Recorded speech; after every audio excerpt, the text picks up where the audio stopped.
নমস্কাৰ। সকলোৱে যিহেতু মইনাকণ গীতটি শুনিছে আৰু আদৰি লৈছে, আৰু মই সেই মইনাকণ গীতটি ক'ত ৰেকৰ্ডিং কৰিছিলোঁ, খুব কম সময়ৰ ভিতৰতে আপোনালোকলৈ এৰি দিছিলোঁ। তাকে অকণমান ক্লিপ তুলি ৰাখিছিলোঁ, আপোনালোকক দেখাবলৈ চেষ্টা কৰিছোঁ। এয়া আছিল সোণাৰীৰ দীৰ্ঘজ্যোতি দাদাৰ ষ্টুডিঅ' হয়, আৰু মই প্ৰথম এদিন গৈছিলোঁ। কি মানে কৰিবলগীয়া আছিলে একেদিনাই মানে কৰি থৈ আহিলোঁ। যিহেতু বিহুৰ বতৰ হৈছে আৰু টাইমটো মানে খুব বেছি শ্বৰ্ট, আৰু মোৰ বহুত বেছি আশা আছিল, সেইবাবে মই খুব সোনকালে মানে দাদাক কৰি দিবলৈ বুলি ক'লোঁ। আৰু এতিয়া খুব চলিছে, আৰু যদিও প্ৰথম মানে বহুত বেছি ভাল লাগিছে বুলি কৈছে। মই নিজে লিখিছিলোঁ, নিজে কৰিছিলোঁ। কেনেকুৱা পাইছে আপোনালোকে নতুন ভিউৱাৰ্ছে যদি চাই আছে মোক কমেণ্টৰ যোগেদি ক'ব। আৰু এয়া দীৰ্ঘজ্যোতি দাদাই মোক খুব ধুনীয়াকৈ গীতটি কৰি দিলে, শুনি বহুত বেছি ভাল লাগিছে। তেওঁক আপোনালোকে আশীৰ্বাদ কৰিব, তেওঁ যাতে আৰু ভাল কাম কৰি যাব পাৰে। লগতে মোৰ আকৌ আহিবলগীয়া নতুন দিনকেইটাত ভাল কাম কৰিবলৈ বুলি আপোনালোকে আশীৰ্বাদ দিব।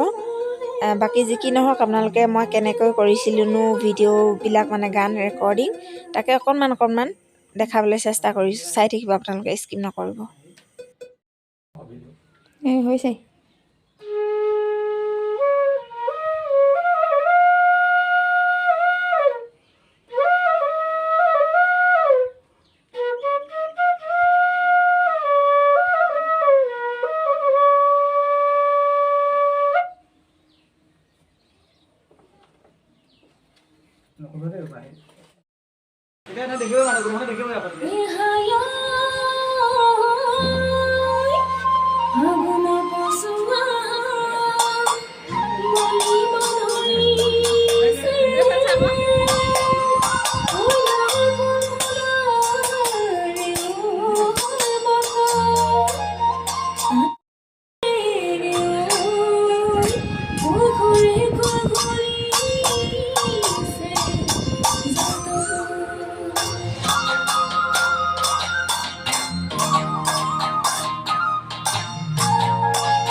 নেক্সট ডে আৰম্ভ কৰি দিলোঁ। গানটো ৰিলিজ কৰি মেলি হৈ গ'ল। আজি হ'ল এপ্ৰিলৰ 14 তাৰিখ আৰু এয়া আমাৰ মানুহজন ওলাইছে ডিউটি যাবৰ কাৰণে। আজি বিহু হ'লেও মানে মৰ্ণিং ডিউটি আছে, ছুটি নাই, চৰকাৰী চাকৰি। তাৰপিছত এইফালে গুলুৱে কিবা কৰি আছে। আমাৰ ঘৰৰ মানুহবিলাক আজি উঠিছে আৰু বৰ্তমান 4টা বজাতে উঠি মৰ্ণিং ডিউটিৰ কাৰণে গ'লগৈ।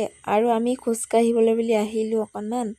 আহি ইয়াতে দেখিলোঁ খুৰীহঁতৰ ঘৰত মানে ভাইটিয়ে বিহু গাবলৈ বুলি ওলাইছে আৰু সোনকালে, যিহেতু সৰু ল'ৰা সেইকাৰণে সোনকালে ওলাইছে। মই ইয়াতে অকণমান বহি দিলোঁ। গুলুৱে ক'লে ফটো মাৰোঁ। তাৰপিছত ফাইনেলি হৈ গ'ল। এতিয়া মানে 2টা বাজিছে আৰু পিছবেলা হৈছে। এয়া আমাৰ ঘৰৰ পদূলিমুখৰ পৰা ভিডিঅ' বনাইছোঁ। এইপিনে আমাৰ পুখুৰীটো আৰু এইটো পদূলিটো আমাৰ দীঘল, যিহেতু সেইফালে আমাৰ ঘৰটো ওলাই আছে। এইফালে এতিয়া গধূলি সময় হৈছে আৰু ওচৰৰ বগী, বাৰ্বি, বৃষ্টি আৰু গাৰ্গী আৰু কি আছিলে জানো নামটো বাৰু মই ভালকৈ নাজানিছোঁ। সিহঁতি মানে বিহু গাই আছিলে, তাকে অকণমান শুনাবলৈ বুলি লৈছোঁ। আপোনালোকে চাওকচোন।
ভিতৰত মানুহ আছে নহয়।